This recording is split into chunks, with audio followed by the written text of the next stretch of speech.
Cerpen ini luar biasa, meskipun hanya cerpen, karya fiktif, khayalan penulisnya, karya imajinatif.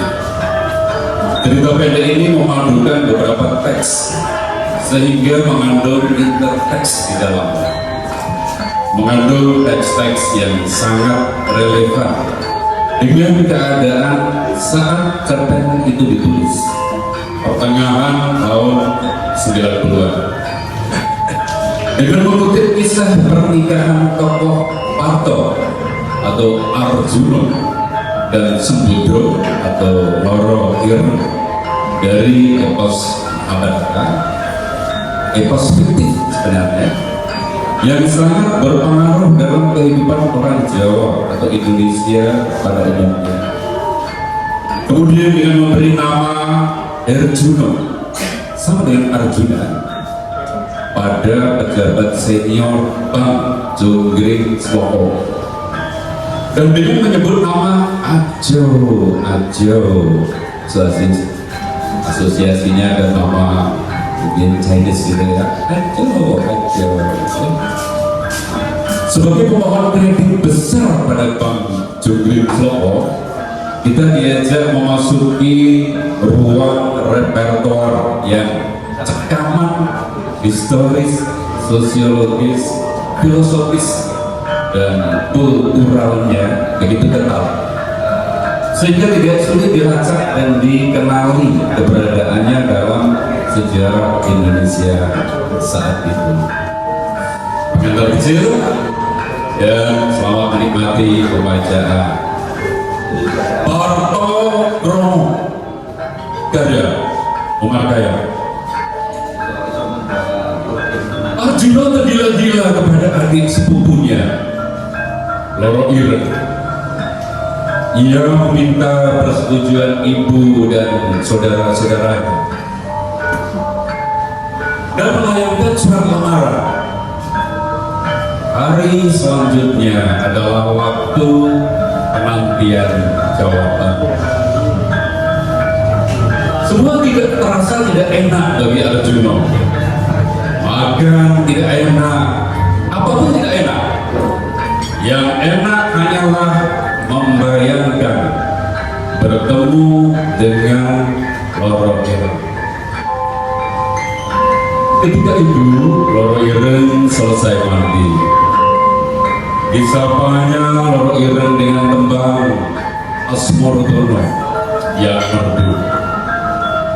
Rambutnya yang hitam kemilau semakin menggoda. Kemudian ketika Loro Ireng pulang, dicegat oleh raksasa. Momen ini memberi kesempatan kepada Arjuna untuk menolongnya dan membunuh raksasa itu. Arjuna menggenggam tangan Loro Ireng yang halus dan menulusnya. Dilanturkannya lagi tembang Asmordono yang indah. Ketika membayangkan pertemuannya dengan Loro Ireng, ia geragapan karena Kresna telah berdiri di depannya. Arjuna harap cemas. Apakah Kresna membawa jawaban lamarannya? Sabarlah Arjuna, aku membawa kabar baik untukmu. Loro Ireng menerima lamaranmu, tapi apa Kakanda? Adikmu minta jemputan malah kadarnya. Saat pernikahan nanti, adikmu minta jemputan kereta kencana dewa yang ditarik kerbau danu piaraan dewa, dan harus diiringi gamelan logononto dari surga.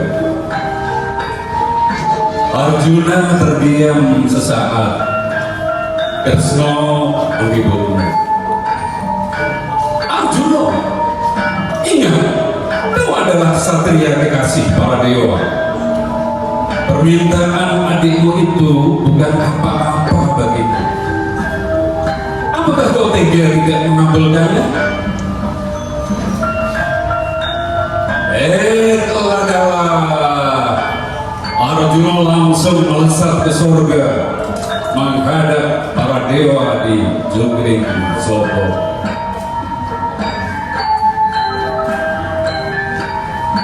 Dr. Andes Arjuna, pejabat senior Bank Jogring Slopo melamun. 5 menit yang lalu istrinya menelpon dan menanyakan BMW seri 7 dan kalung emas Bulgari.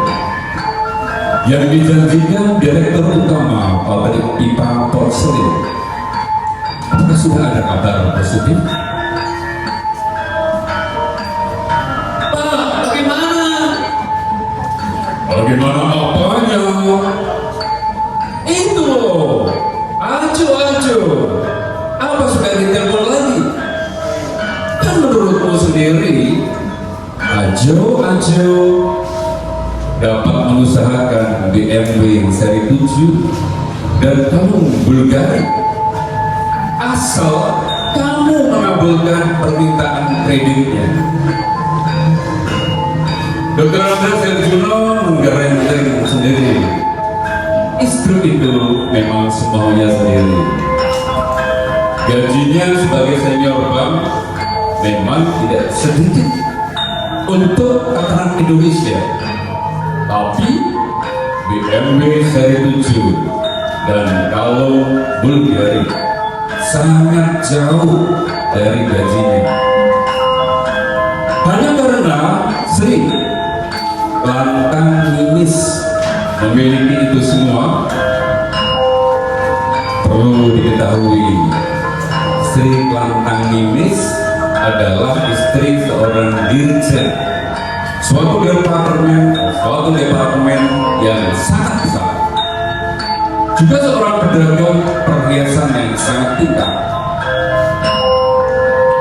Dr. Andes Arjuna menjadi teringat lakon tokoh pewayangan Arjuna yang mendapatkan persyaratan dari Loro Giri untuk pernikahannya.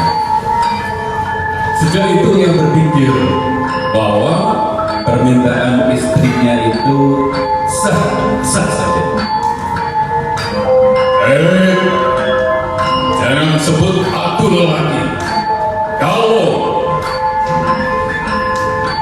Pak Arjuna tidak meneruskan bicaranya, diamkannya gagal telepon dan mulai menelpon Pak Ajo.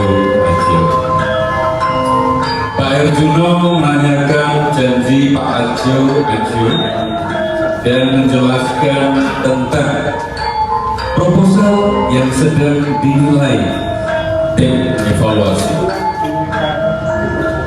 Setelah tim evaluasi menemui Pak Ajo, kemudian menyetujui permintaan kreditnya yang begitu besar. Tak lama kemudian uang itu cair dan permintaan keluarga Arjuna akan dipenuhi. BMW seri 7 biru metalik meluncur ke rumah Dr. Andes Arjuna bersama bus besar berisi kalung Bulgari yang bertatahkan berlian. Sepasang suami istri itu saling berpandangan mesra. Akhirnya, hal yang mereka idam-idamkan telah ada di hadapan mereka. Berita yang tampil di koran Nurani Bangsa beberapa bulan kemudian. Yang pertama, Dr. Andes Arjuna dan Ajo bebas dari tuduhan nepotisme di Bank Jogring Slopo. Seluruh karyawan merasa lega akan hal itu. Dan yang ketiga, sekaligus berkesan, adalah festival wayang orang amatir. Tahun ini memilih seluruh karyawan Bank Jumbling Slopo menjadi pemerannya, dan Nyonya Lis Herjuno menjadi pemegang peran Sembodro. Terima kasih, matur nuwun, dan salam kahurulan.